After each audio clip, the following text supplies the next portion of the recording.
Assalamualaikum warahmatullahi wabarakatuh.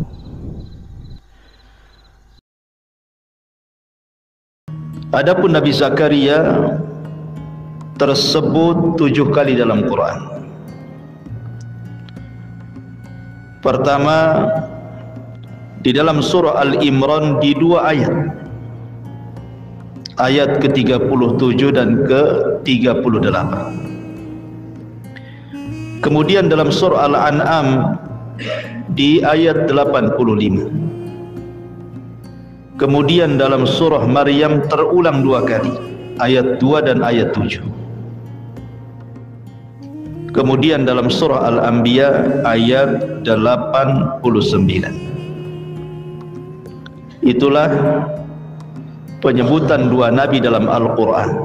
Artinya memang tidak terlalu lengkap, tetapi secara global bisa kita ceritakan. Sebagai pegangan cerita kita, untuk memahami 2 kisah Nabi ini, kita mengambil di permulaan surah Maryam, di mana disebutkan di permulaan surah Maryam dari ayat 1 sampai ayat 11 bicara tentang Nabi Allah Zakaria. Kemudian ayat 12 sampai ke 15 itu bicara tentang kisah Nabi Allah Yahya. Kita gabungkan. Ma'asyiral muslimin yang dimuliakan Allah Azza wa Jalla, saya tidak hendak mengkisahkan kisah para nabi itu untuk sebuah dongeng yang mungkin dinikmati untuk diceritakan. Tapi saya ingin membahas tentang kandungan daripada ayat per ayat, kalimat per kalimat dalam kisah ini. Karena setiap ayat per ayat, kalimat per kalimat dalam Al-Quran ketika mengkisahkan para nabi dan rasul itu semua ada pelajaran di dalamnya. Makanya Quran itu jangan hanya sekedar dibaca saja. Ya, perintahnya Iqra, Iqra bismi rabbikal ladzi khalaq. Betul. Tetapi lebih daripada itu, tafakkur dengan ayat-ayat itu jauh lebih penting daripada hanya sekedar membaca.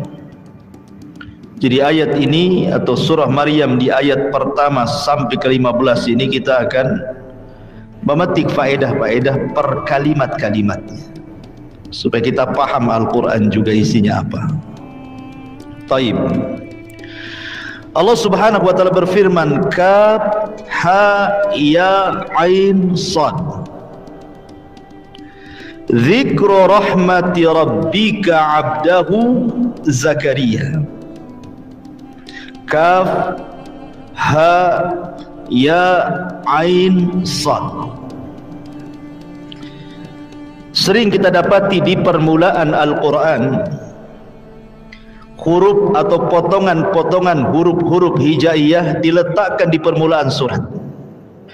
Alif lam mim, alif lam mim ra, qaf toha yasin nun, termasuk di sini kaf ha ya ain sad. Apa maknanya? Kenapa dicantumkan huruf-huruf hijaiyah yang terangkai yang tidak ada maknanya? Kalau al-kitabu jelas maknanya kitab, al-qalamu maknanya pena, al-baitu maknanya rumah, al-masjidu maknanya masjid. Lah kalau kaf ha ya ain sad ini tak ada makna. Lalu kenapa sesuatu yang tidak ada makna diletakkan di permulaan Al-Quran? Ada sebagian ulama mengatakan bahwa sebenarnya ada maknanya, tetapi yang tahu hanya Allah saja. Pendapat yang kedua, sesungguhnya tidak ada makna sama sekali. Allah Subhanahu wa taala hanya sekedar tahaddi saja.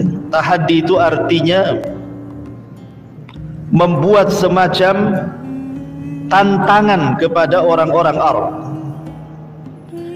Quran itu turun di Mekah di zaman Arab jahiliyah tempo dulu. Orang-orang Arab itu kalau ngomong pakai bahasa Arab, Quran pun berbahasa Arab. Ucapan orang-orang Arab terangkai dari alif sampai ya. Quran pun sama, terangkai daripada alif sampai ya. Seolah-olah Allah ingin katakan, kalau kalian tidak yakin dengan Al-Quran, maka rangkailah Al-Quran itu dengan bahasa kalian, dengan alif, dengan lam, dengan mim, dengan ra, dengan kaf, dengan ha, dengan ya, dengan ain, dengan sad. Rangkai kalau kalian sanggup. Seolah-olah ketika Allah meletakkan huruf-huruf potongan-potongan hijaiyah dalam rangka menantang. Bukankah bahasa Arab terangkai dari alif sampai ya? Quran pun sama. Kalau kalian tidak yakin dengan Al-Quran, rangkailah dengan huruf-huruf itu semisal Quran. Sanggup? Tidak sanggup. Dari Allah menantang dengan 10 surat dalam surah Al-Isra, kemudian diturunkan menjadi 1 surat dalam Al-Baqarah. Fa'tu bi suratin min mithli. Datangkan 1 surat yang semisal Quran saja. Kalian tidak akan sanggup. Itulah makna daripada kaf ya ha ain sad. Kalau kita mengacu kepada ahli tafsir di kitab-kitab tafsir mereka, biasanya ketika mentafsirkan huruf-huruf atau potongan-potongan huruf hijaiyah itu, pasti ulama tafsir akan mengatakan Allahu a'lamu bimuradihi bihi. Allah yang tahu maksudnya. Tetapi pendapat yang kuat bahwa diletakkannya huruf-huruf hijaiyah seperti ini dalam rangka tantangan. Allah sedang menantang. Hei anda yang pakar-pakar bahasa Arab, bukankah bahasa Arab terangkai dari alif sampai ya? Quran juga sama. Buatlah Quran dengan bahasa Arab kalian, kalau kalian sanggup. Tapi ada juga yang mengatakan bahwa sesungguhnya potongan-potongan huruf hijaiyah kalau diletakkan di awal surat itu, maknanya huruf-huruf yang banyak pada surat itu adalah potongan-potongan di awal. Umpamanya Al-Baqarah. Berarti kalau kita membaca surah Al-Baqarah, huruf yang paling banyak pertama alif, yang kedua lam, yang ketiga mim. Kalau kita mau hitung nih, surah Al-Baqarah kita hitung satu-satu, alifnya berapa, lamnya berapa, mimnya berapa. Berarti ketika Allah mencantumkan alif lam mim, itulah huruf terbanyak dalam surat itu. Ketika Allah mengatakan dalam surah Maryam kaf ha ya ain sad, berarti itu huruf terbanyak dalam surah Maryam itu. Itu maksudnya. Ada juga yang mengatakan seperti itu. Tidak percaya, coba antum pulang dari sini, antum hitung tuh huruf dalam surah Maryam itu. Kemudian antum pisah-pisahkan, alifnya berapa, baknya berapa, taknya berapa, saknya sampai yaknya berapa. Ustaz kayak nggak ada kerjaan. Itu kerjaan. Apalagi hitung. Nanti antum akan dapati dalam surah Maryam itu kaf adalah terbanyak tuh hurufnya. Kemudian ha, kemudian ya, kemudian ain, kemudian sad. Dan itu termasuk ijazul Quran, kehebatan Quran. Taib. Ha kaf ha ya ain sad. Dzikru rahmati rabbika abdahu Zakaria.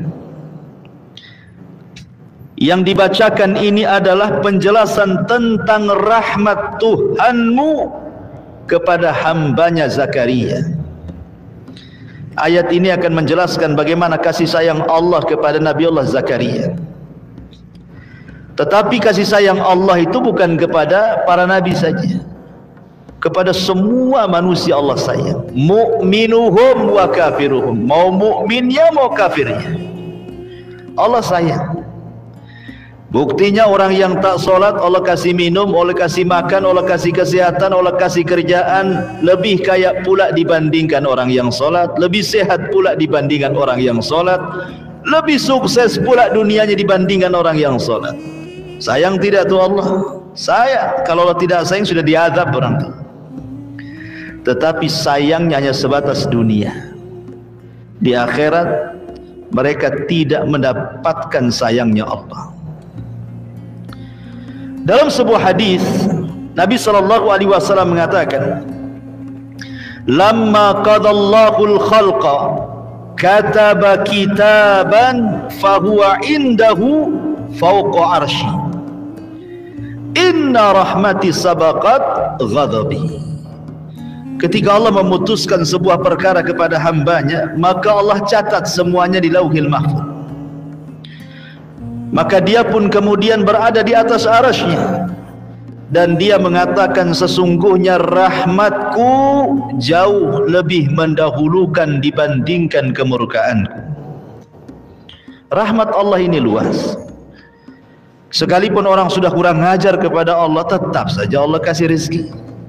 Menunjukkan apa? Rahmat Allah lebih luas dibandingkan murkanya.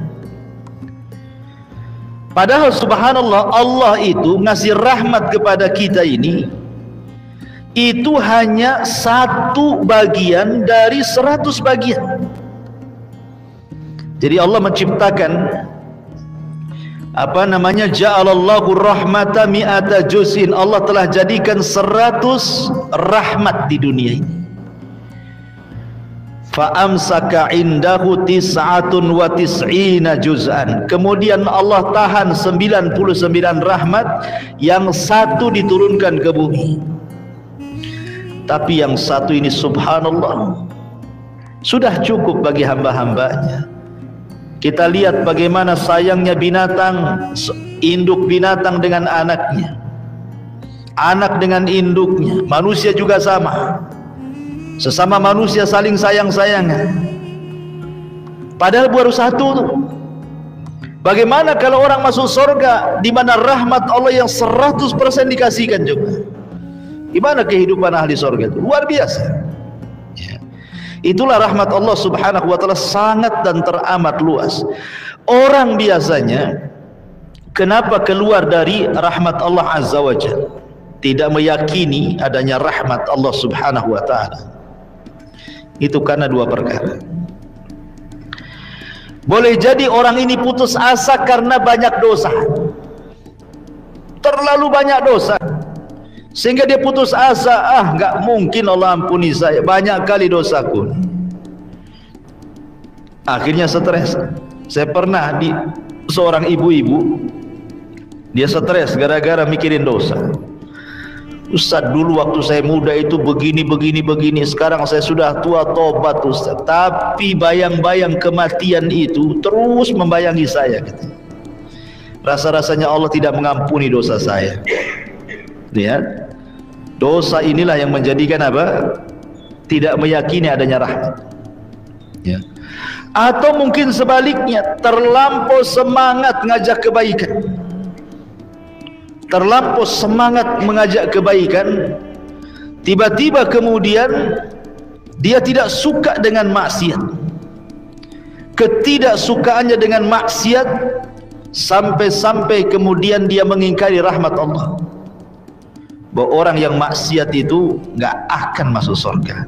Saking bencinya kepada ahli maksiat, tidak dirangkul dia, malah kemudian orang ini menganggap ahli maksiat itu masuk neraka semuanya. Karena ini pernah terjadi zaman dulu. Jadi ada orang yang berkawan nih, 1 ahli ibadah, 1 pula ahli maksiat. Rupanya itu gebetannya kemana-mana berdua, berkawan, baik kawannya. Yang ahli ibadah ini baik, setiap hari ngomong tobat gitu ya. tak mau tobat pun dia. Sampai pada waktunya mungkin si kawan ini yang melakukan dosa ini melakukan dosa yang menurut pandangan ahli ibadah ini tidak bisa ditolerir lagi. Dah keterlaluan bahasa kita. Akhirnya dia pun murka dan mengatakan, kalau kau tidak tobat, kau tidak akan diampuni dosamu dan neraka tempatmu. Main klaim saja dia. Dia tidak tahu bahwa ampunan milik Allah, neraka surga juga milik Allah. Bukan dia yang memutuskan orang ditolak tobat, bukan dia yang memutuskan orang masuk surga atau neraka.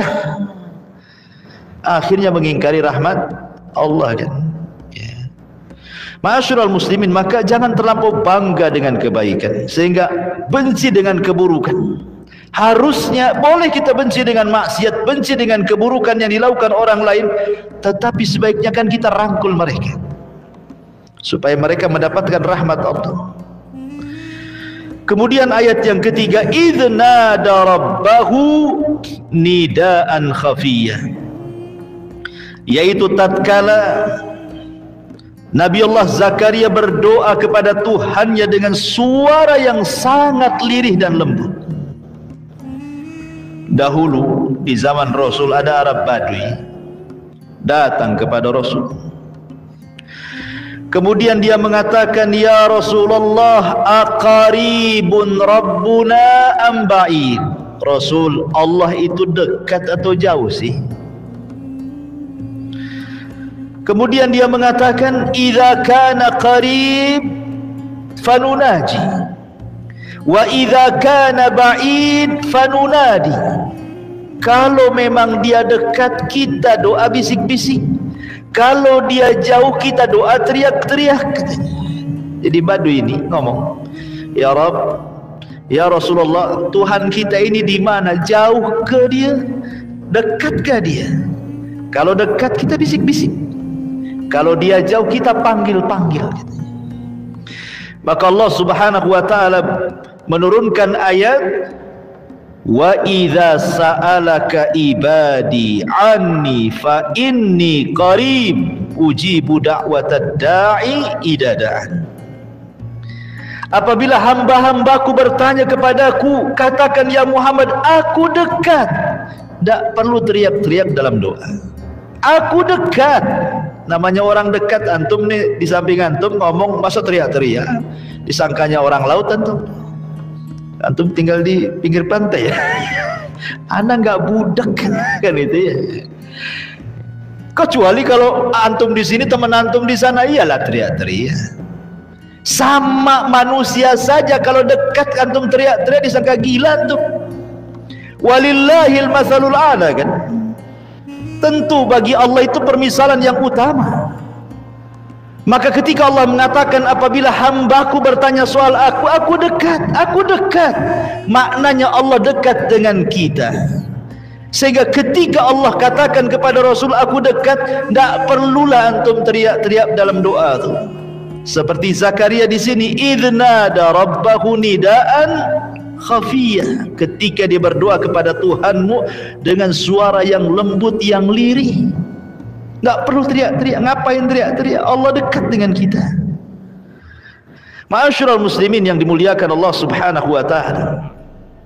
Oleh karenanya maka di antara adab berdoa yang diajarkan Nabi sallallahu alaihi wasallam adalah berdoalah seperti Nabi Zakaria, pelan, lirih, lembut. Allah dekat, tidak jauh. Kemudian ayat yang keempat, qala rabbi inni wahanul azmu minni washta'ala ar-ra'su syaiban wa lam akun bidu'aika rabbi syaqiyya.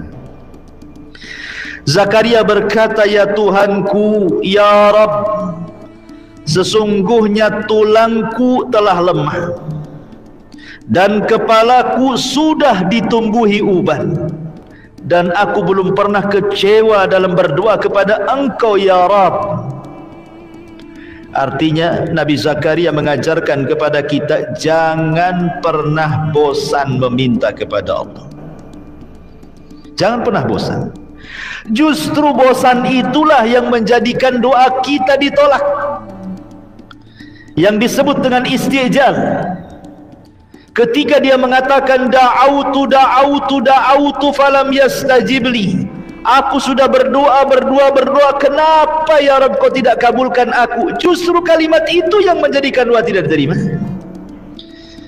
Makanya Nabi SAW mengatakan dalam hadis Abi Hurairah radhiyallahu an, yustajabu li ahadikum ma lam ya'jal, akan diijabah setiap doa salah seorang di antara kalian selama tidak tergesa-gesa.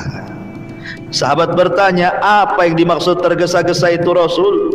Kata Rasul mengatakan, qad da'autu rabbi falam yastajibli, aku sudah bosan ngomong ya Allah kabulkan, ya Allah kabulkan, tapi tak dikabul-kabulkan. Itulah istijal. Ucapan itu yang menjadikan doa tak diterima. Doa itu tidak ada ruginya ikhwan. Makanya sering saya katakan, tidak ada yang tahu nilai sebuah doa kecuali para nabi dan orang-orang yang mengikuti para nabi. Antum doa loh, nggak ada ruginya antum berdoa itu. Karena terkadang ikhwan, pengabulan itu tidak mesti cash. Terkadang pengabulan itu dengan cara apa? Dengan cara disimpan oleh Allah, kelak derajat antum diangkat di sorga. Atau terkadang yang antum minta lain, yang dikabulkan pula minta lain. Ada seseorang berdoa kepada Allah, mungkin dia tidak punya rumah, ingin punya rumah. Mungkin dia dipecat dari pekerjaannya, dia berdoa, ya Allah mungkin ada perusahaan lain yang menerima saya. Tiba-tiba tidak dikabul-kabulkan, tetap saja dia nganggur. Rupanya ada yang ngajak, yuk kita kerja. Di mana? Di bangunan. Rupanya dia naik ke atas, jatuh dari ketinggian. Subhanallah, tidak mati, lecet sedikit, sama betadin aja sembuh dia. Secara logika nih, kalau jatuh dari ketinggian harusnya dia mati, minimalnya patah tulang, masuk rumah sakit. Rupanya itu pengabulan doanya. Minta rumah, dikasih diselamatkan dari jatuh dari ketinggian. Sebab kalau seandainya dikabulkan rumahnya, dikabulkan nih oleh Allah, dikasih rumah dia, tiba-tiba dia jatuh saat kerja, patah tulang, ringsek badan, masuk rumah sakit, rumah dijual untuk obat dia. Sembuh tak? Belum tentu sembuh, rumah pula sudah ludas. Kan begitu ya.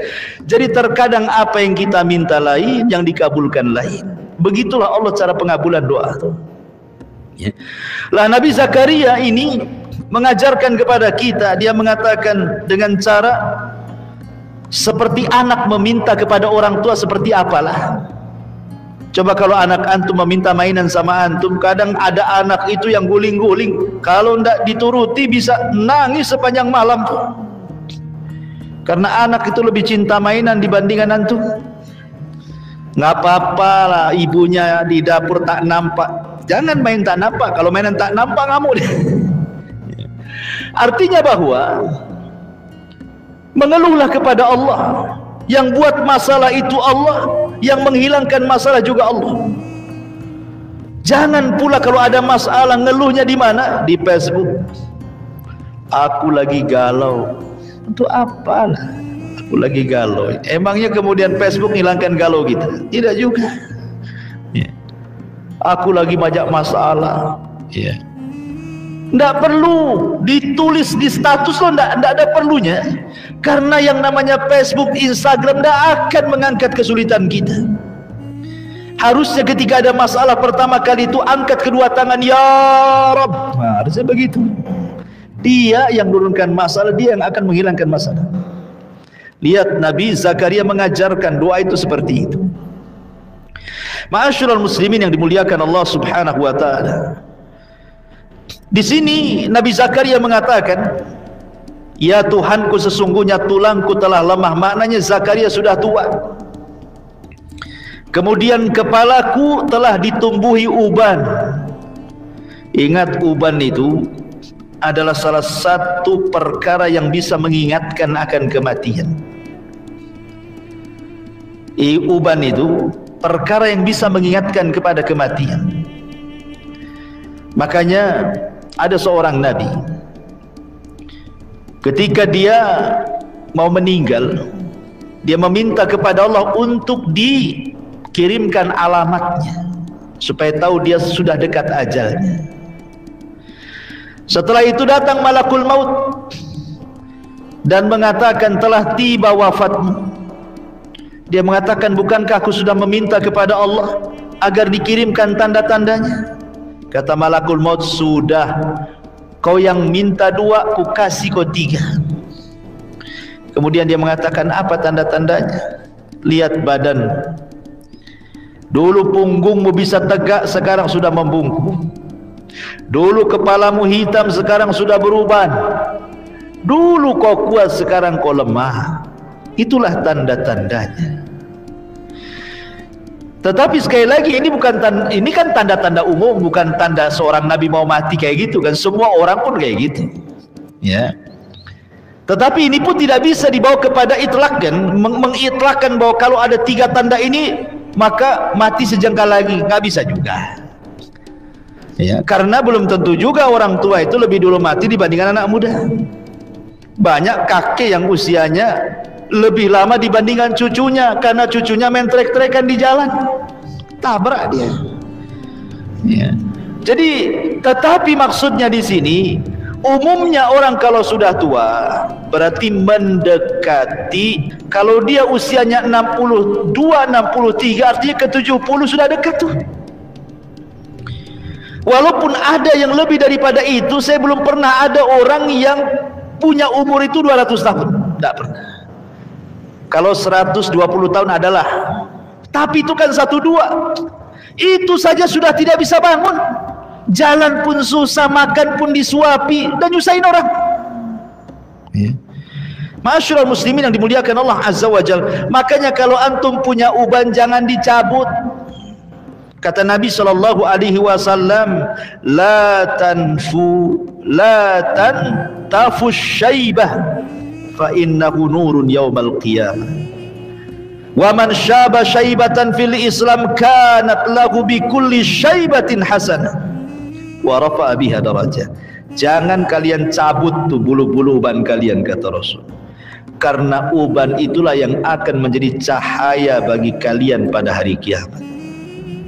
Uban di kepala itu akan jadi cahaya pada hari kiamat, kata Rasul. Maka barang siapa yang dia beruban, maka setiap satu uban 1 kebaikan, dan Allah angkat 1 derajat padanya. Itu 1 uban. Kalau 2 uban 2 kebaikan, 3 uban 3 kebaikan. Kalau uban semua kan ada tuh, ya, kayak pengacara kondang dulu uban semua. Ya, tapi bukan disemir putih. Ya, kalau disemir putih, belilah cat putih, tumpahkan di kepala. Maksudnya tumbuh dengan sendirinya, karena biasanya tumbuh uban itu biasanya usianya sudah 40 tahun ke atas. Diingatkan loh, kamu sudah 40 tahun, bukan karena penyakit. Ya, kita bicara umum lah. Biasanya usia kalau sudah 40 tahun ke atas sudah 1 nampak, 2 nampak. Ya, kadang-kadang bukan hanya di kepala tuh bulu uban tuh, bulu hidung pun ada uban kadang-kadang. Artinya kalau ngaca kan diingatkan juga kita ini. Ya, jadi ingat bahwa orang kalau sudah beruban, ambillah pelajaran dari uban itu. Ya. Kemudian ayat yang kelima, wa inni khiftul mawaliya min wara'i wa kanat imra'ati akiran fahabli min ladunka waliya. Kata Nabi Allah Zakaria, dan sungguh aku khawatir terhadap mawaliku sepeninggalku. Maksudnya mawaliku di sini kerabat-kerabatku. Aku khawatir dengan kerabatku, aku khawatir dengan kaumku. Kalau aku tidak punya keturunan, siapa yang akan meneruskan dakwahku, gitu maksudnya. Sesungguhnya aku khawatir terhadap mawaliku sepeninggalku. Sedangkan istriku adalah seorang yang mandul. Maka anugerahkan aku ya Rabb dari sisimu seorang putra yang baik. Boleh jadi putra itu akan meneruskan perjuangan. Karena aku khawatir Kalau aku sampai mati tidak punya keturunan, siapa yang akan melanjutkan estafet dakwahku? Lihat bagaimana Nabi Zakaria mengajarkan kepada kita tentang ijtihad dalam doa. Pengen punya keturunan bukan karena syahwat. Kalau kita kan punya keturunan karena malu, sudah lama menikah tak punya anak, malu dengan mertua kita. Ataukah dia mengatakan nanti siapa yang akan mewarisi harta dan tahtaku ini kalau aku mati? Dunia yang diceritakan. Nanti kalau saya sudah tua nggak ada yang merawat saya karena nggak punya anak, stres dia masa depan. Bukan itu tujuan kita punya anak tuh. Di sini loh Nabi Zakaria mengajarkan kepada kita, dia takut kalau seandainya dia mati tidak punya anak, estafet dakwahnya terputus. Jadi yang ditanamkan kepada kita, kalau kita punya anak itu, bagaimana anak ini menjadi anak yang soleh dan soleha. Kalau kita mati, ada yang mendoakan. Idza mata ibnu Adam, in qata'a amaluhu illa min thalathin, sadaqatin jariyah, aw ilmin yuntafa'u bihi, aw waladin salihin yad'u lahu. Kalau anak Adam meninggal, terputus semuanya kecuali 3 perkara. Sedekah yang mengalir, ilmu yang manfaat, dan anak yang soleh yang mendoakan. Jadi kita minta anak itu, makanya kenapa doa para nabi, Rabbi habli minas salihin, ya Rabb anugerahkan anakku yang soleh. Karena yang soleh inilah yang bisa membahagiakan orang tua. Yang toleh inilah yang tolah-toleh orang tuanya. Kan itu yang gak bahagia. Ma'asyiral muslimin yang dimuliakan Allah, makanya di ayat ke-6-nya dengan tegas kemudian Allah katakan yarithuni wa yarithu min ali yaquba waj'alhu rabbi radiyya. Yang akan mewarisi aku dan mewarisi sebagian keluarga Yakub, dan jadikanlah ia ya Tuhanku seorang anak yang diridhai. Ketika dia mengatakan bahwa yang akan mewarisi aku dan mewarisi sebagian keluarga Yakub, dari sini menunjukkan bahwa Nabi Zakaria itu masih nabi-nabi Bani Israel. Karena dia mengatakan mewarisi sebagian keluarga Yakub. Yakub itu Israel. Seluruh keturunannya 12. Dari 12 orang inilah melahirkan banyak manusia, termasuk dalamnya para nabi. Itulah yang disebut dengan Bani Israel. Kalau sedikit-sedikit dikaitkan dengan Yakub berarti Bani Israel. Ya. Jadi Zakaria itu adalah nasabnya sampai kepada Bani Israel. Ada yang mengatakan Zakaria ibnu Dan, ibnu Muslim, ibnu Saduq, sampai kepada Sulaiman ibn Dawud. Jadi dia turunan Nabi Sulaiman ibnu Dawud alaihi salatu wassalam, sampai nasabnya ke mana? Ke Yahuda. Yahuda ini siapa? Putra Yakub. Artinya sampai nasabnya ke Nabi Yakub. Ya, makanya Nabi Zakaria ini termasuk nabi-nabi Bani Israel. Kemudian ayat yang ketujuhnya, setelah kemudian Nabi Zakaria terus berdoa, tidak henti-hentinya beribadah dan berdoa, maka datanglah kabar gembira kepada siapa? Nabi Zakaria. Ya Zakaria, inna nubashiruka bi gulamin ismuhu Yahya lam yaj'al lahu min qablu samiyya. Hei Zakaria, sesungguhnya kami memberi kabar gembira kepadamu akan memperoleh seorang anak yang bernama Yahya. Sebelumnya kami belum pernah menciptakan orang yang namanya serupa dengan dia. Jadi itulah nama yang pertama kali, yang sebelumnya tidak ada nama, Nabi Yahya. Dulu nggak ada nama Yahya itu. Barulah Nabi Zakaria memberi anaknya Yahya. Oh, kalau sekarang banyak lah Pak Yahya. Di mana rumahnya Pak Yahya? Sebelah sana. Yahya yang mana? Ada yang hitam, ada yang putih. Kan itu ya. Yahya terlalu banyak. Kalau dulu nggak ada nama Yahya, baru Nabi Yahya inilah yang diberi nama oleh Zakaria. Setelah itu banyaklah nama Yahya. Ya, di Tiban Kampung juga ada Pak Yahya. Ya. Dulu saya punya kawan orang Telkom, Pak Yahya juga namanya. Banyak, terlalu banyak ya kan.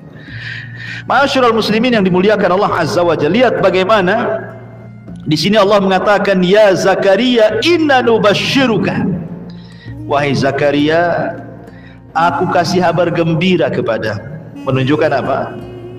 Bahwa anak itu nikmat dari Allah. Karena bahasanya Allah kasih kabar gembira, berarti anak itu yang menggembirakan orang tua. Makanya kenapa Allah Subhanahu wa taala menyebutkan dalam surah Al-Kahfi ayat 46, al-malu wal banun zinatul hayati dunya. Harta dan anak-anak itu perhiasan bagi kehidupan dunia. Betapa banyak orang tua, terutama kita lah bapak-bapak ya kan, punya anak kecil lucu-lucu itu di rumah.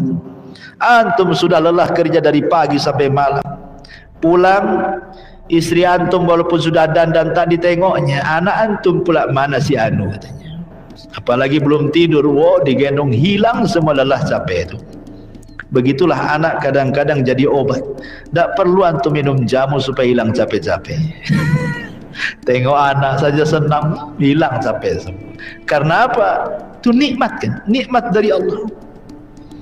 Nikmat dari Allah. Karena anak kecil yang lucu itu tidak akan membuat dongkol suaminya. Beda dengan istri antum, udah lelah kerja pulang, istri senyum pun tidak. Baju yang dipakai malam itu pula baju yang dipakai untuk masak pagi hari. So, mandi pun tidak. Belum lagi ngomelnya. Enggak. Kalau anak-anak kan tidak. Ya lucu ya lucu. Marahnya anak-anak pun lucu, apalagi lucunya istri. Lucunya ada, ketika marah dongkolnya ada. Baru masuk rumah keluar lagi gitu.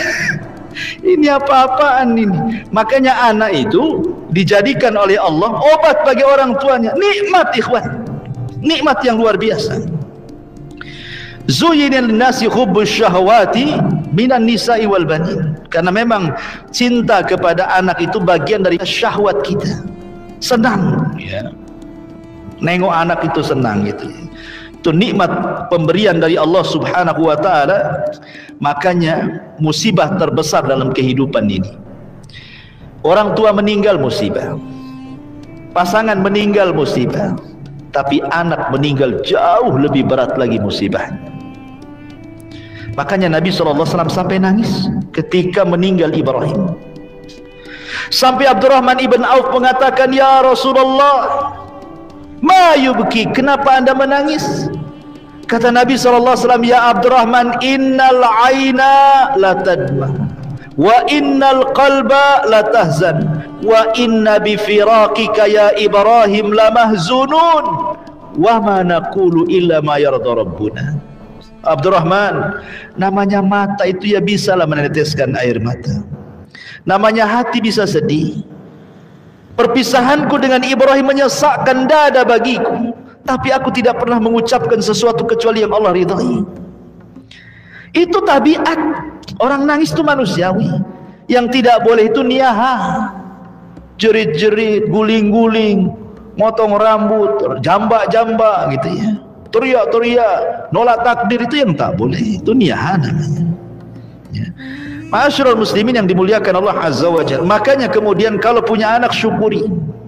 Banyak orang yang tidak punya anak berpuluh-puluh tahun dia menikah, sudah ke dokter, sudah ke sinse, sudah ke herbal, sudah ke obat-obatan, dirangsang dengan macam-macam rangsangan pun tidak punya anak. Sedihlah dia.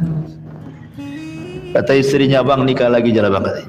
Nikah lagi tak punya anak juga. Istri keduanya nikah lagi, bang, nikah lah tak punya. Memang dia yang mandul. Mau 100 perempuan dia nikahnya tetap aja dia tak punya anak gitu kan. Ya itu kan alasan jelas, karena disuruh sama istri. Antum anak 10 pula diam-diam kawin lagi. Ma'asyiral muslimin yang dimuliakan Allah Subhanahu wa taala. Kemudian Allah Subhanahu wa taala mengatakan dalam ayat ke-8-nya, qala rabbi anna yakunu li gulamun wa kanat imraati aqiran wa qad balagat minal kibari itiya. Zakaria berkata, ya Tuhanku, bagaimana akan ada anak bagiku padahal istriku adalah seorang yang mandul, dan aku sendiri sesungguhnya sudah mencapai umur yang sangat tua renta. Mustahil, aku sudah tua 100 lebih, istriku juga sudah tua mandul lagi. Macam mana kau akan berikan anak kepadaku? Zakaria tidak hendak mengajarkan kepada kita keraguan akan kudrah dan iradah Allah. Tidak, Zakaria tidak ragu-ragu. Cuman kan dia semacam kayaknya nggak yakin, nggak, mustahil aku sudah tua ini mandul kok punya anak, itu gimana ceritanya? Tapi Allah Subhanahu wa taala kemudian mengatakan, qala kadzalika qala rabbuk huwa 'alayya hayyin wa qad khalaqtuka min qablu wa lam taku syai'a. Tuhan berfirman, demikianlah Tuhan. Jadi Allah Subhanahu wa taala mengatakan, Tuhan berfirman, demikianlah hal itu adalah mudah bagiku, kata Allah. Dan sesungguhnya telah aku ciptakan kamu sebelum itu, padahal kamu di waktu itu belum ada sama sekali. Seolah-olah ingin mengatakan, kau jangan berpikir bahwa aku tidak sanggup memberikan anak kepadamu. Loh, dulu semasa engkau tidak ada, loh, siapa yang menciptakan kamu? Kan aku juga, apalagi menciptakan anakmu. Bukankah Allah mengatakan, hal ata 'alal insan hinu minad dahri lam yakun syai'a mazkur. Bukankah pernah datang kepada manusia waktu di masa yang ketika itu belum merupakan sesuatu yang dapat disebut, belum ada si anu, tiba-tiba Allah ciptakan si anu ini, ya. Dari sini ada pelajaran besar, ikhwan. Jangan pernah menganggap sesuatu yang mustahil bagi kita tidak mungkin bagi Allah. Bahkan kita katakan sesuatu yang mustahil dalam otak kita mungkin semuanya bagi Allah Subhanahu wa taala. Innallaha ala kulli syai'in qadir, ikhwan. Allah itu segala sesuatu maha mampu. Apa yang tidak mampu bagi Allah? Ma'asyiral muslimin yang dimuliakan Allah. Kemudian ayat 10-nya, qala rabbi ij'al li ayah. Kalau begitu ya Rabb, berikan aku tanda kalau aku ini punya anak. Qala ayatuka alla tukalliman nas salasata ayyamin sawiyya. Tanda bagimu adalah bahwa kamu tidak dapat bercakap-cakap dengan manusia setelah 3 malam padahal kamu sehat. Ya, nanti aku akan kasih tanda-tandanya, wahai Zakaria. Kalau tiba-tiba kau bisu mendadak, ngomong nggak bisa, hanya bisa dengan isyarat atau tulisan, berarti istrimu lagi hamil tuh. Kalau tiba-tiba kau bisu, nggak bisa apa-apa, nggak ngomong, lagi hamil tuh istri. Ustadz, saya lagi sariawan, Ustadz. Ya, jadi istri saya hamil nih. Karena istri saya udah sakit-sakit perut tuh, ya. Sakit-sakit badan, mau itu tanda-tandanya itu. Beli tespek besoknya. Pas di tespek rupanya keluar darah merah, lagi haid rupanya. Subhanallah, ikhwan, ya. Jadi ini Allah Subhanahu wa taala yang katakan kepada Nabi Zakaria, nanti ku kirim tanda-tandanya. Kalau kau bisu, kau sudah tak bisa cakap-cakap lagi, mau ngumpul susah mau ngomong, itulah tanda-tanda istrimu lagi hamil. Berapa hari ya Rabb? 3 hari. Kau bisu 3 hari, kau tak bisa ngomong 3 hari. Kalau 3 hari kau tak bisa ngomong, susah mau ngomong, periksakan istrimu sedang hamil. Fa kharaja ala qaumihi minal mihrab fa auha ilaihim an sabbihu bukratan wa asiyya. Maka ia keluar dari mihrabnya menuju kaumnya. Lalu ia memberi isyarat kepada mereka, hendaklah kalian bertasbih di waktu pagi dan petang. Bahagia Zakaria meminta kepada murid-muridnya Bani Israel, bertasbihlah kalian, aku sedang bahagia, kata. Ikhwan,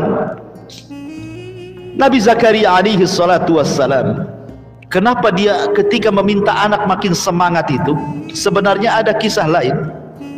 Tapi ayat selanjutnya, ketika kita bicara tentang kisah Nabi Isa kemarin kan, Zakaria ini kan mengasuh Maryam Azra. Kemudian Maryam ini anak kecil yang dididik oleh para nabi, para ulama dan ahli ibadah yang ada di Baitul Maqdis. Diletakkanlah di sebuah mihrab. Mihrab itu bukan kayak gini ya, ini mihrab juga. Maksudnya mihrab ini kalau ini sebuah ruangan, kemudian di situ ada ranjang bertingkat, ya kan? Kemudian ranjangnya ditempel di tembok sebelah sana, kita tidak bisa naik kecuali naik tangga. Nah, itulah mihrab. Jadi Maryam itu tidur di situ, zikir di situ, ibadah di situ. Jadi suatu hari Nabi Zakaria ini, falamma dakhala Zakaria al-mihraba wajada indaha rizqah. Tiba-tiba Nabi Zakaria mendapatkan rizqah, banyak makanan, terutama buah-buahan. Yang anehnya lagi, buah-buahan itu yang tidak ada di musim dingin, ada pula di musim dingin. Tidak ada di musim panas, ada pula di musim panas. Kalau zaman dulu kan kalau makan buah-buahan harus nunggu musimnya. Kalau zaman sekarang kan tidak. Karena sudah ada transportasi, ada pesawat, ada kargo. Nggak ada durian di Batam sini, datangkan dari Padang, ya kan? Oh, di Padang tak musim, Tanjung Batu tak musim juga, Thailand. Naik pesawat. Tapi kalau dulu kan nggak ada kendaraan, ya nunggu musim lah. Pengen durian ya nunggu musim durian, pengen jeruk nunggu musim jeruk, pengen mangga mungkin musim mangga, dan begitu seterusnya. Apa di zaman dulu kan terbatas kendaraan. Makanya Zakaria heran, ya. Makanya Zakaria mengatakan, anna laki hadza. Kalau memang Zakaria melihat buah-buahan yang memang dia musim panas ada, di musim dingin ada, nggak heran, memang itu musimnya kan gitu. Tak mungkin Zakaria akan tanya, anna laki hadza, dari mana ini kan begitu. Pasti tanyanya bukan seperti itu. Mungkin tanyanya dari mana kau dapat, siapa yang ngasih hadiah, ngasih kamu, siapa yang ngasih hadiah kamu, paling begitu ucapannya kan. Karena memang lagi musim masalahnya. Kalau tidak musim, makanya wajar pertanyaan Nabi Zakaria itu, anna laki hadza, dari mana kau dapat. Dari segi bahasa sudah beda. Kemudian Maryam mengatakan, huwa min indillah, itu datang dari Allah wahai pamanku. Dari situ berpikir, ini makanan tidak ada di musim panas, ada pula di musim panas. Makanan di musim dingin ada pula di musim dingin.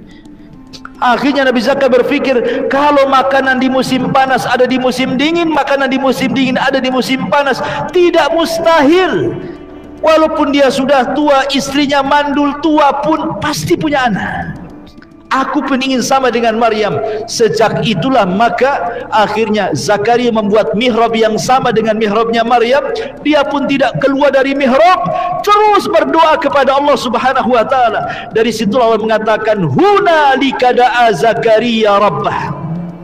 Disitulah tiba-tiba datang malaikat saat Zakaria sedang solat, wa huwa yusalli fil mihrab. Dia sedang solat, datang malaikat menghabar gembirakan akan kelahiran dia. Lihat kekuatan ibadah dan doa mengabulkan segalanya. Kenapa malaikat menghabarkan akan kelahiran Yahya di waktu Zakaria sedang solat? Kenapa tidak di waktu Zakaria sedang jalan-jalan? Gitu ya. Kalau sekarang lagi main futsal, kalau sekarang mungkin antum lagi ke pantai atau kemana gitu ya, lagi makan, ini lagi sholat dikasih kabar. Menunjukkan bahwa sholat itu sangat membantu menyelesaikan masalah. Makanya ada hadis yang mengatakan, kana nabiyyu sallallahu alaihi wasallam idza hajabahu amrun fajia, itu segera dia sholat. Apa fungsinya? Untuk melibatkan Allah dalam permasalahannya. Solat, kalau antum ada masalah solat, ya, minta kepada Allah diuraikan masalahnya. Wasta'inu bis-sabri was-salah, minta pertolongan dengan sabar dan dengan solat. Ya. Kemudian setelah Allah Subhanahu wa taala anugerahkan kepada Nabi Allah Zakaria seorang anak, namanya Nabi Yahya. Maka dalam ayat ke-12 dan seterusnya baru kita cerita Nabi Yahya di sini. Allah mengatakan, "Ya Yahya, khudhil kitaba biquwwatin wa atainahul hukma sabiyya." Wa Yahya putra Zakaria, ambillah, pelajarilah kitab Taurat itu dengan sungguh-sungguh, dan kami berikan hikmah kepadanya Yahya selagi dia masih kanak-kanak. Subhanallah ikhwan. Allah subhanahu wa ta'ala anugerahkan kepada Nabi Zakaria itu nikmat yang luar biasa, karena anaknya anak yang saleh. Nabi Zakaria itu anak yang saleh, terdidik di tengah-tengah Baitul Maqdis.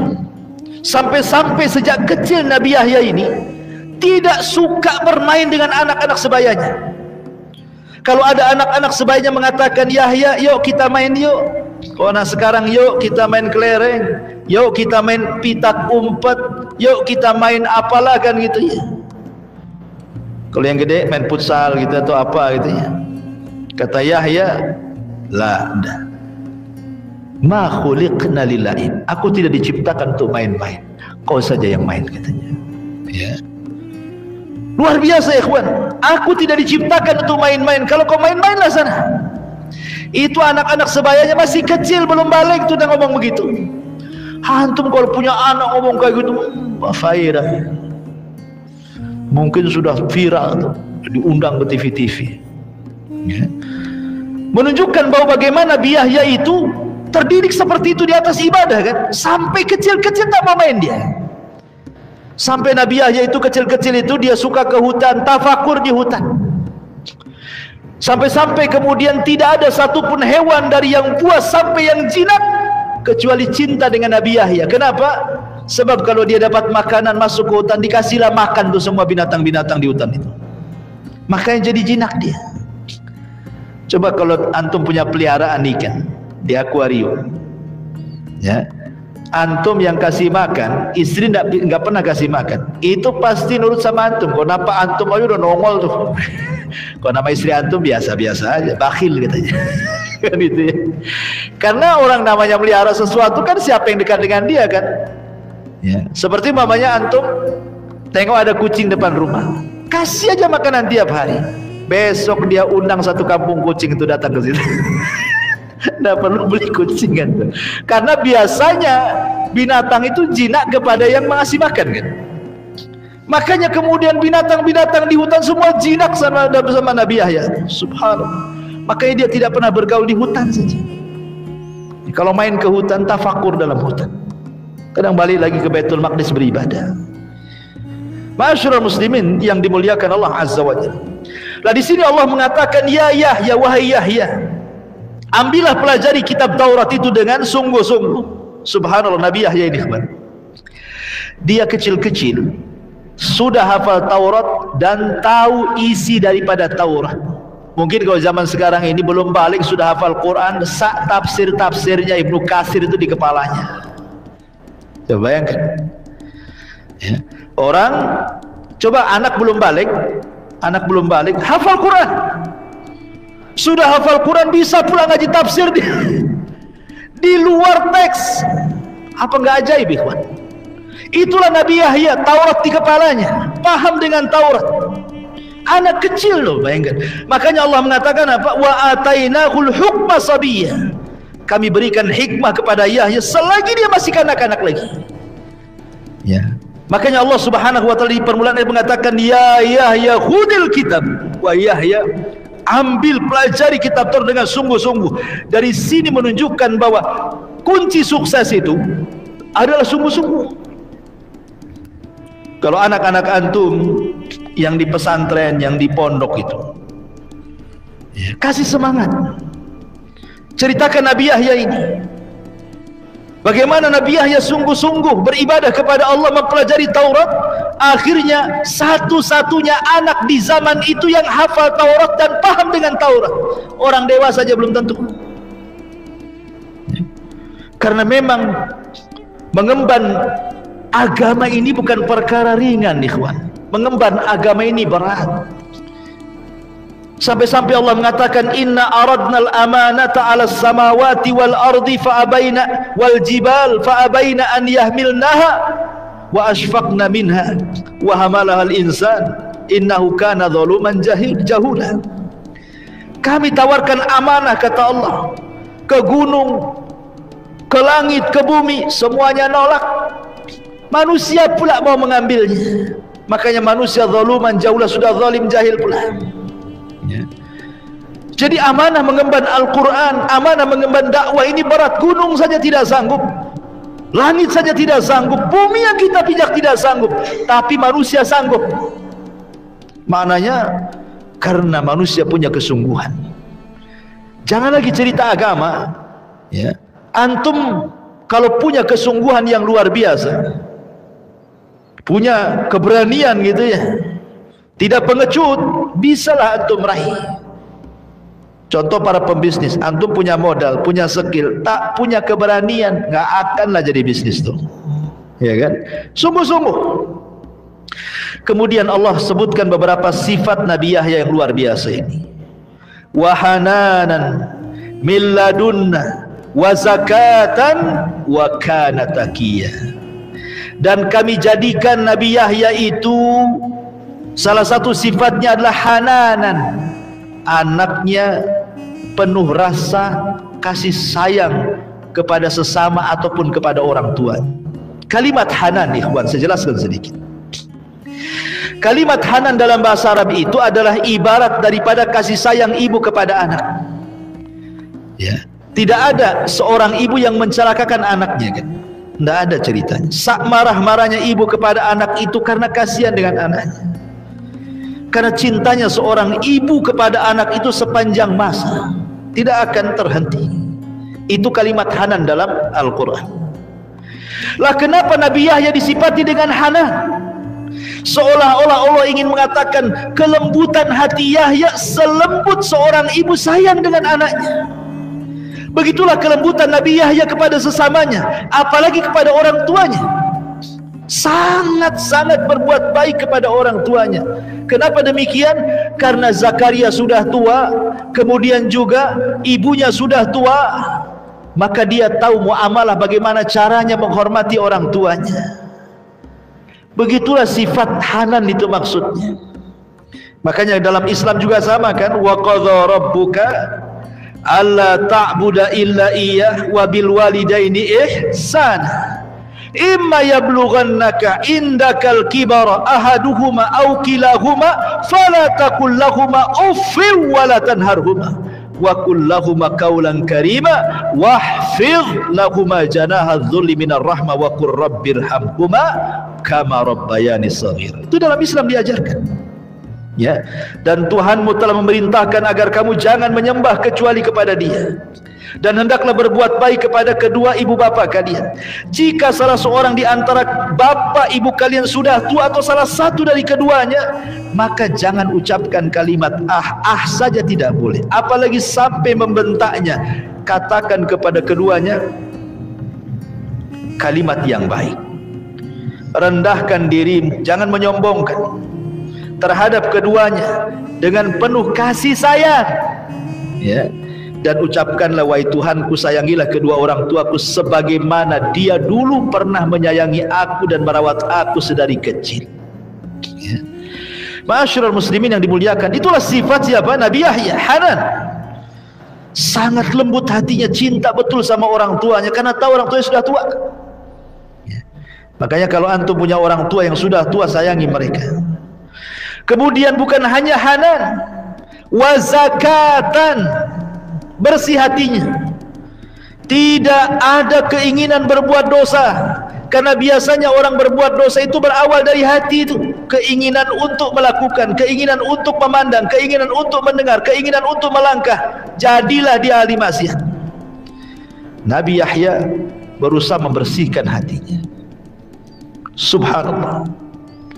Sampai-sampai dalam sebuah hadis, walaupun hadis ini ada yang mengatakan tidak sahih gitu ya, pada hari kiamat semua orang akan membawa tanda bahwa dia melakukan dosa kecuali Nabi Yahya.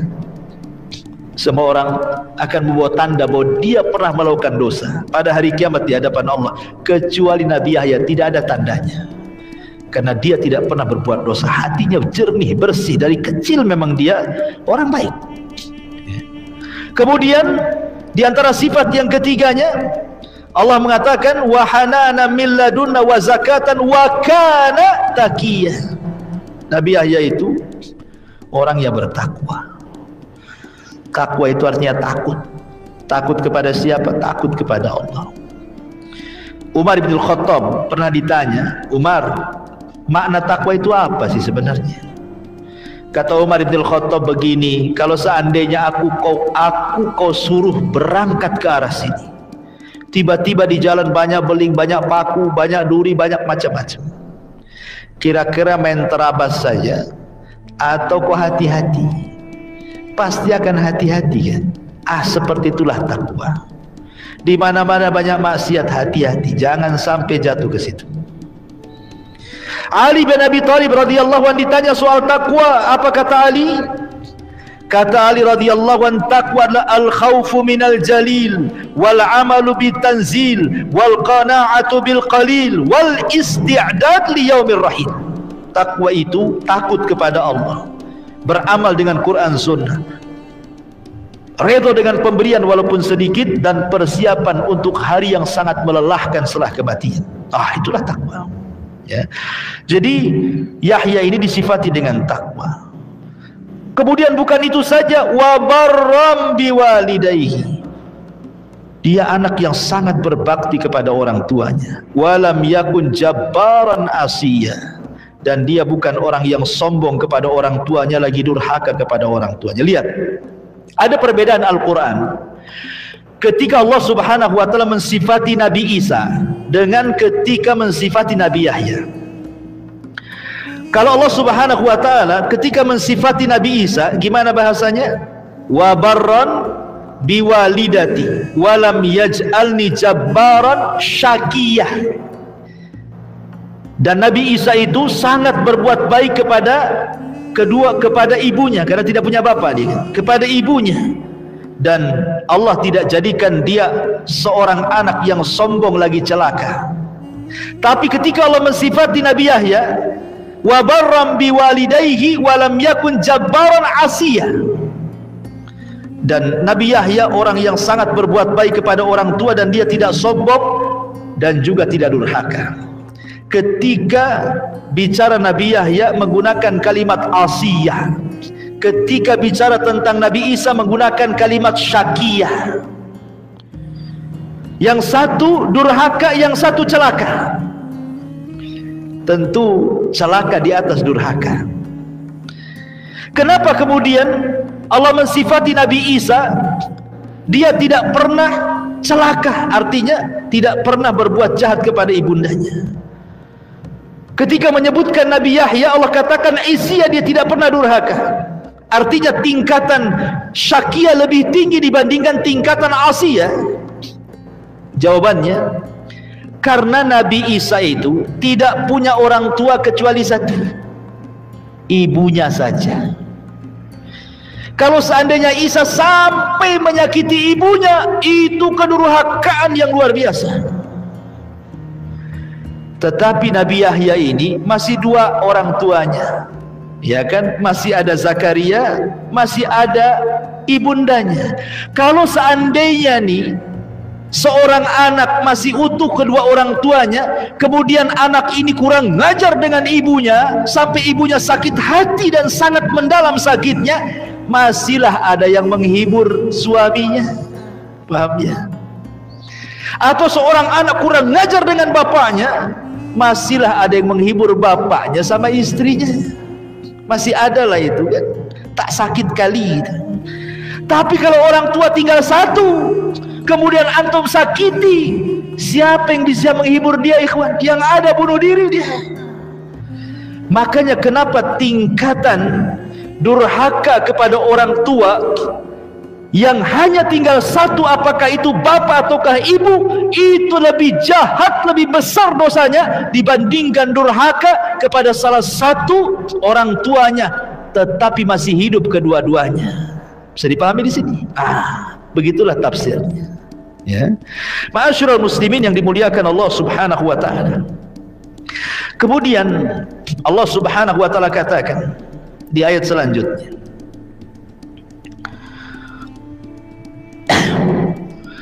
Wassalamun alaihi yawma wulida wa yawma yamutu wa yawma yub'atsu hayya. Dan kesejahteraan bagi Yahya pada hari dilahirkan, pada hari diwafatkan, dan pada hari dibangkitkan kelak di hadapan Allah. Ibnu Katsir menukilkan dua perkataan ulama besar, Sufyan Ats-Tsauri dan Sufyan ibn Uyainah. Apa kata Sufyan Ats-Tsauri? Kata Sufyan Ats-Tsauri rahimahullah tadi, dia mengatakan, demi Allah, tidak ada sesuatu yang menakutkan kecuali di 3 tempat. Perkataan yang sama juga dikatakan oleh Sufyan ibn Uyainah. Dia mengatakan, auhash ma yakunul insan fi hadhil ahwal. Sesuatu yang paling menakutkan bagi manusia itu ketika dia dihadapkan dengan 3 perkara. Kematian, kelahiran, kematian, dan kebangkitan. Manusia ini kalau dia selamat saat dilahirkan, kemudian dia selamat saat diwafatkan, kemudian dia selamat saat dibangkitkan, masuk surga dia. Ya. 3 perkara ini kita berdoa. Sebab satu saja lepas dari 3 perkara ini, orang akan celaka. Ya. Saat dilahirkan, rupanya yang besarkan bapaknya kafir, jadi dia kafir. Ya kan? Saat dilahirkan bapaknya majusi, anaknya dididik jadi majusi. Lihat. Kemudian saat wafat, dia su'ul khatimah, tidak bisa mengucapkan la ilaha illallah, mati dalam kondisi su'ul khatimah. Saat dibangkitkan, dosa banyak, apa yang mau dihadapkan, dihisabkan di hadapan Allah. Makanya beruntunglah Nabi Yahya, diselamatkan saat dilahirkan, diselamatkan saat diwafatkan, diselamatkan pula saat dibangkitkan. Harusnya kita juga sama, meminta kepada Allah Azza wa Jalla 3 perkara ini. Ya. Ma'asyiral muslimin yang dimuliakan Allah Subhanahu wa taala. Tadi saya sudah singgung Nabi Yahya, sampai di sinilah ayat surah Maryam bicara tentang 2 nabi ini. Sedikit saya jelaskan siapa Nabi Yahya ini. Nabi Yahya ikhwatu fiddin hidup di tengah-tengah Bani Israel, hidup di tengah-tengah Baitul Maqdis, dididik para ulama ahli ibadah dan para nabi. Nabi Zakaria ayahnya nabi, sehingga dia menjadi sosok manusia yang soleh. Begitu pentingnya seseorang hidup itu di lingkungan baik, ikhwan. Ya, kalau orang hidup di lingkungan baik, jadi baik dia. Akhirnya kemudian besar menjadi seorang nabi yang sangat dicintai manusia. Nabi Yahya itu subhanallah sangat dicintai manusia, beda dengan Zakaria. Zakaria agak keras sedikit.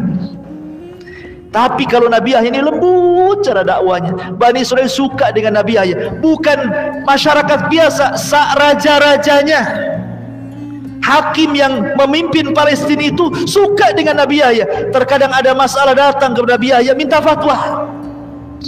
Karena dia orator, orangnya lembut, baik, dan luar biasa.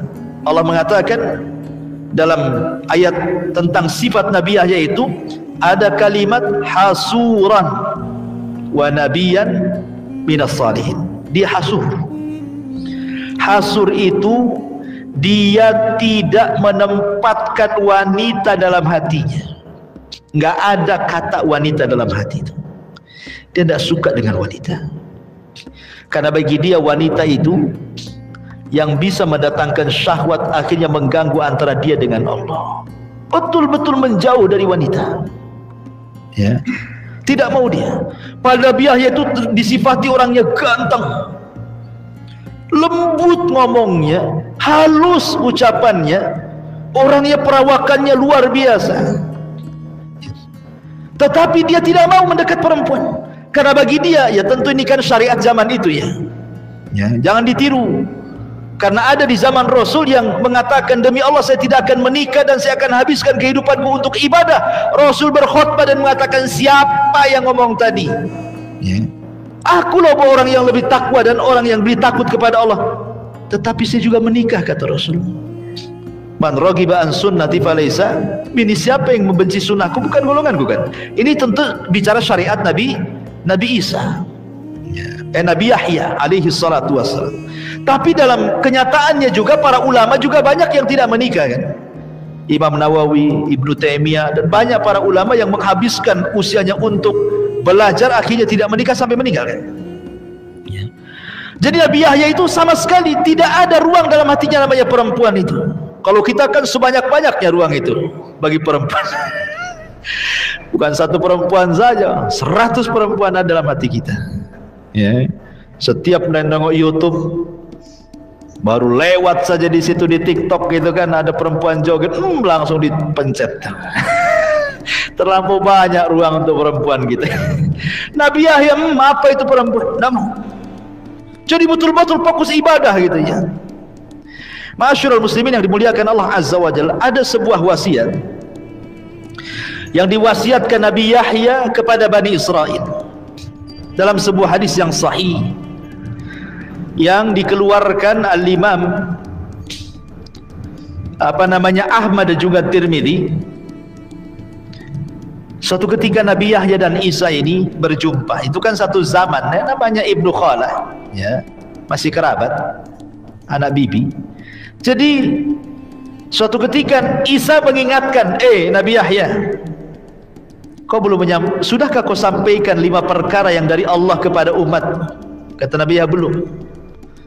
Jangan kau tunda-tunda. Aku yang menyampaikan atau engkau yang menyampaikan, kata Isa. Kata Yahya, oh jangan. Kalau kau yang menyampaikan, azab turun kepada aku, katanya. Biar aku yang menyampaikan.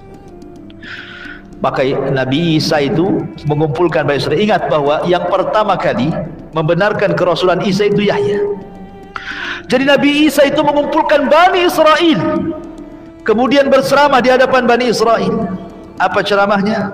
Innallaha amarani bi khamsi kalimatin an a'mal bihin wa amurakum an ta'maluhunna bihin, an ta'malu bihin. Allah telah perintahkan kepadaku, kata Yahya, dengan 5 perkara aku harus mengamalkannya. Maka aku pun perintahkan kepada kalian, hei Bani Israel, untuk kalian juga mengamalkannya. Secara singkat ya, karena terlampau lama. Yang pertama, awwaluhunna an ta'budullaha wa la tusyriku bi syai'an. Yang pertama, sembah Allah, jangan sekutukan Allah Azza wa Jalla. Tauhid. Yang kedua, wa innallaha amurakum bisalah. Setelah tauhid, salat kalian. Yang ketiga, wa amurakum bisyam. Setelah tauhid, salat, puasa kalian. Yang keempat, wa amurakum bisadaqah, sedekah. Tauhid, salat, puasa, sedekah. Wa amurukum an tadhkurullah. Setelah itu banyak-banyaklah zikir kepada Allah. Ketika Nabi SAW membacakan riwayat ini, apa kata Rasulullah? Sebagaimana Yahya telah memberikan wasiat 5 perkara kepada umatnya, saya pun sama, kata Rasulullah. Wa ana amurukum bi khamsin Allahu amarani bihinna. Aku pun sama, diperintahkan 5 perkara yang akan aku perintahkan 5 perkara juga kepada kalian. Yang pertama, as-sam'u, dengar kepada pemerintah, jangan memberontak. Ini sifat khawarij. Kemudian setelah mendengar at-ta'ah, taat selama perintahnya tidak maksiat. Kemudian yang ketiga, jihad, baik dengan jiwa, harta, waktu, dan daya upaya.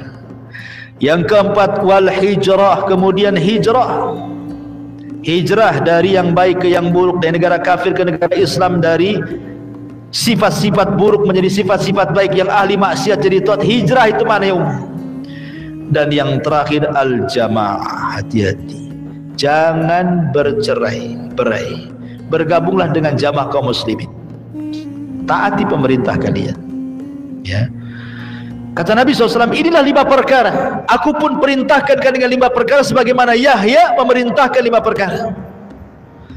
Nabi Yahya, ikhwan, dijelaskan Tentu dalam kisah Israiliyat ya, dalam hadis memang tidak dicantumkan.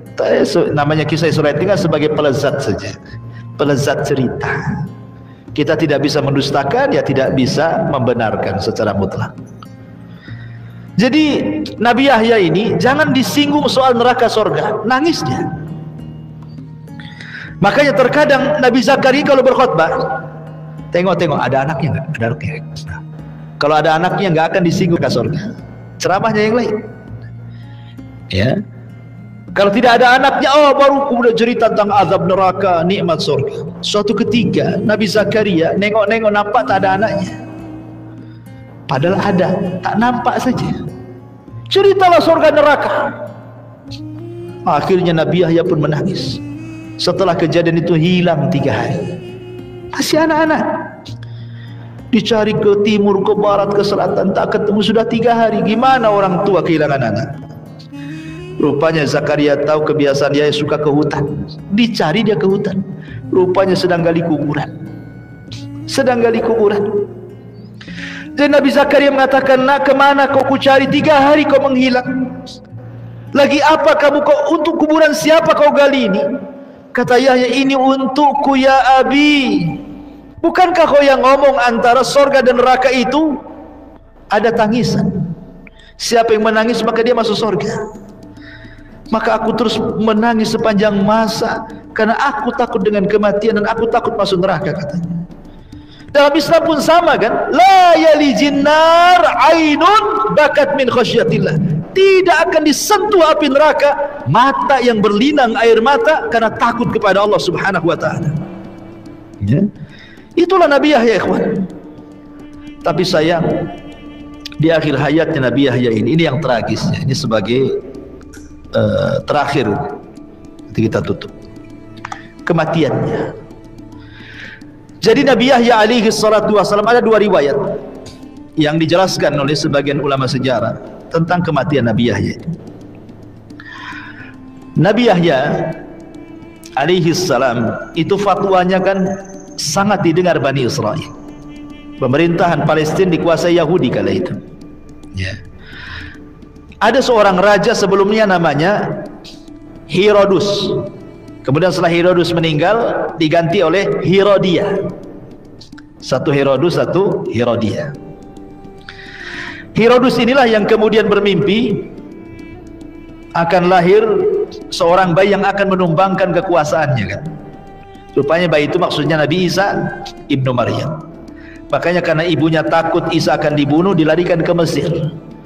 Setelah meninggal Herodus, barulah kemudian ibunda Maryam balik lagi ke Palestina. Kemudian pemerintahannya ganti oleh Herodia. Jadi kisah terbunuhnya atau pembunuhan kepada Nabi Yahya ini memang ada khilaf ulama. Apakah Nabi Yahya itu mati dibunuh atau mati biasa layaknya orang mati?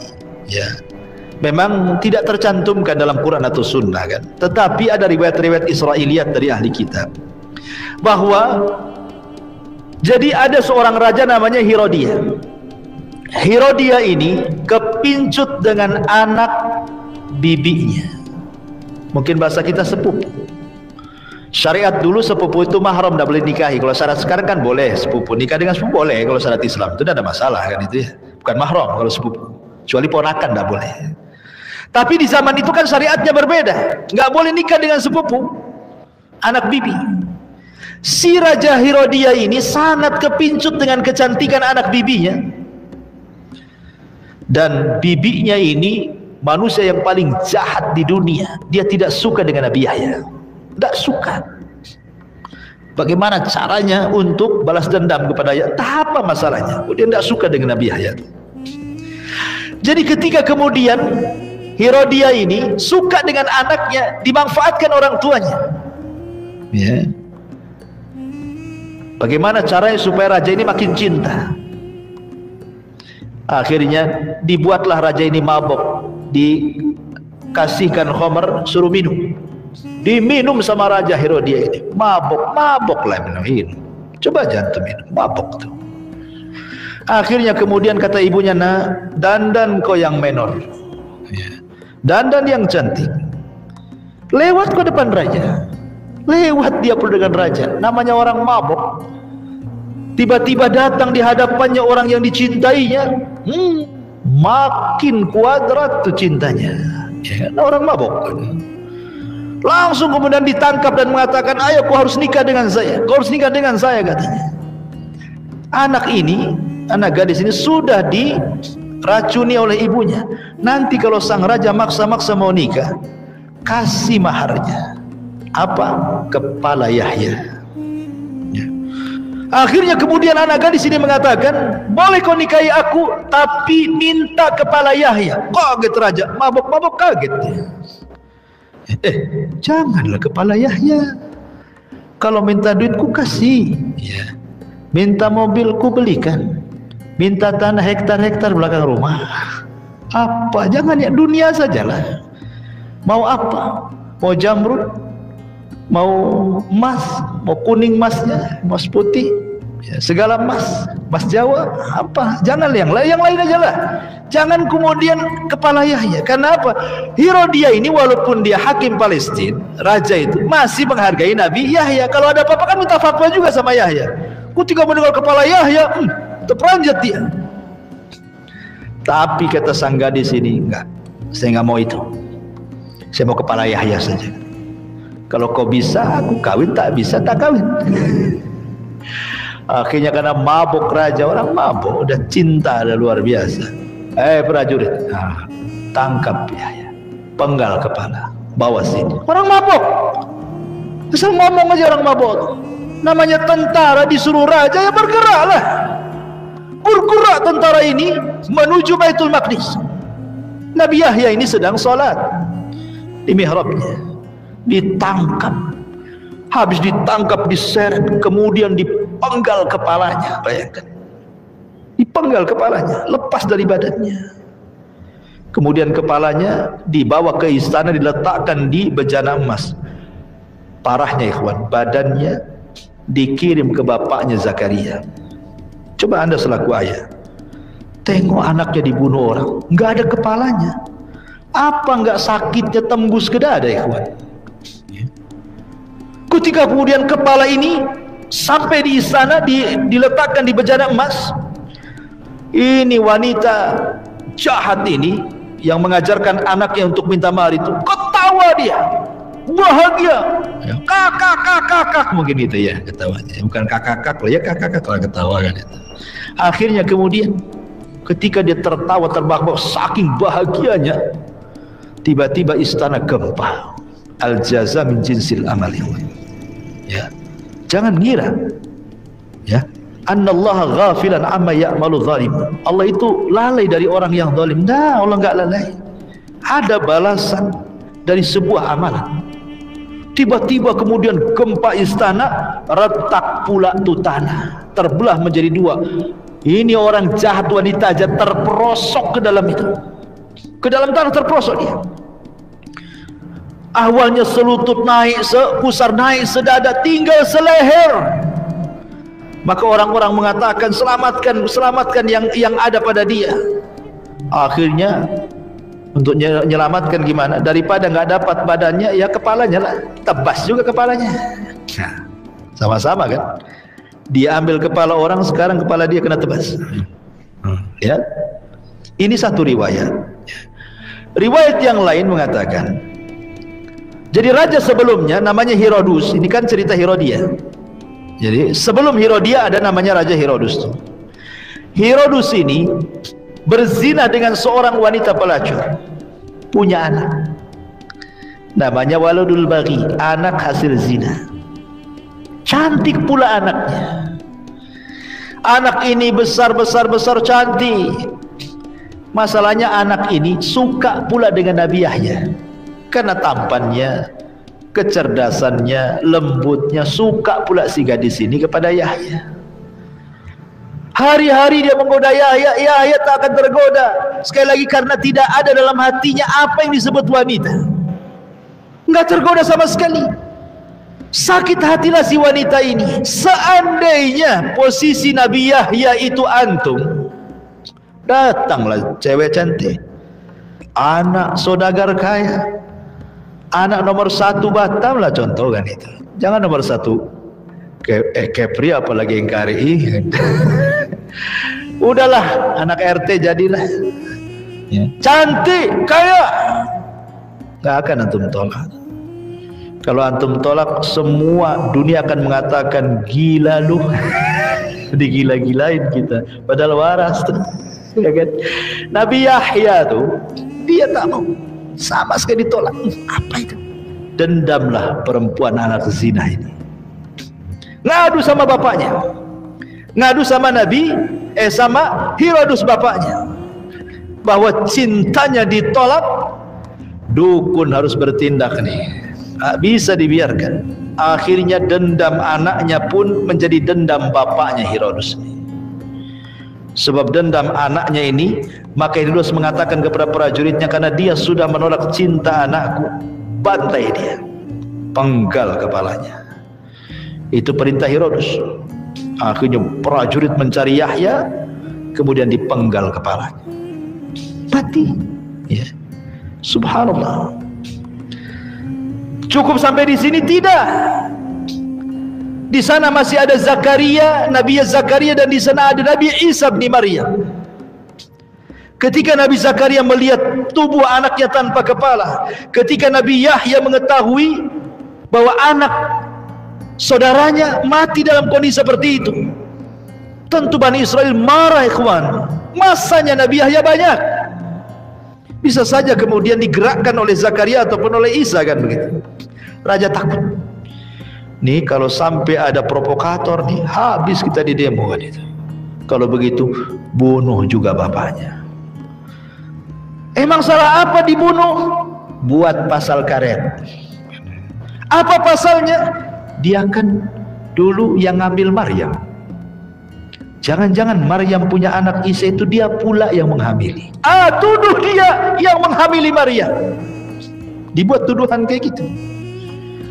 Orang yang tidak bersalah, kalau dipersalahkan kan harus ada pasal, minimal pasal karet jadilah, ya kan, untuk menjerat dia, kan.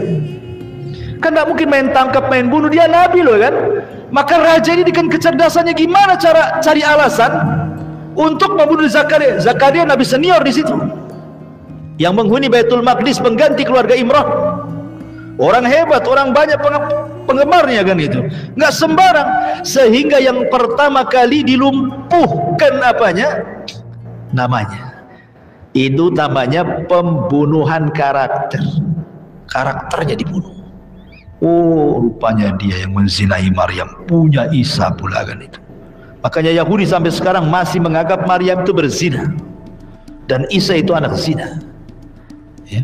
Akhirnya kemudian mereka pun mengepung Zakaria. Zakaria lari ke hutan. Di antara mukjizat Zakaria itu bisa membelah pohon. Dia masuk ke pohon itu, setelah belah nanti rapat lagi pohon itu. Jadi ketika kemudian di tengah hutan ada pohon memanggil-manggil, ya Zakaria, kemari, kemari, pilihlah aku sebagai tempat persembunyian.